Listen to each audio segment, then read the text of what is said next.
দুটো বিরাজ নিয়ে আসি দুইজনের জন্য। এরা দুইজনের জন্য বিরাজ নিয়ে আসছি। বড়টা ছোটটা কেড়ে নিলে কান্না করে। হ্যাঁ, ওটা দাও, ওটা দাও, ওকে দাও। এদের কান্না শুরু করে দিয়েছে। বাবা ওটা দাও, একটা দাও, তুমি তো একটা দিয়ে বিরাজ করবা। দাও, এটা দাও, এটা দাও, এটা দাও। আবার এটা কান্না শুরু করে দিয়েছে। ওটা চুপ। এই যে আসাই তো একটাই, মহা মুশকিলে পড়েছি। হ্যাঁ, দিছি তো। পুরাতন বিরাজ দিয়ে দিই, দেখি কি করে। নাও, এই যে, হ্যাঁ, এটা বিরাজ দেখছো, দেখি কি বলে ও।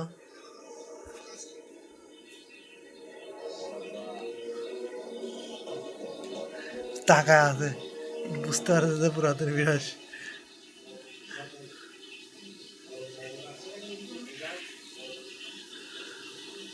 বাচ্চা দুইটা হইলে যে ঝামেলা, তার বেশি তার প্রমাণ। বড়টা কিছু নিয়ে আসলে ছোটটা না পাইলে রাগ কান্না করে। দুইজনের জন্য আনলে দুইজনেই একইটা নিবে, কান্নাকাটি শুরু করে। বড়টা কান্না করে করে, ছোটটা কান্না করে করে, মহা বুঝতে পারছি। আপনারা কারা কারা এরকম সমস্যা ফিল করেন, একটু কমেন্টস করে জানাবেন।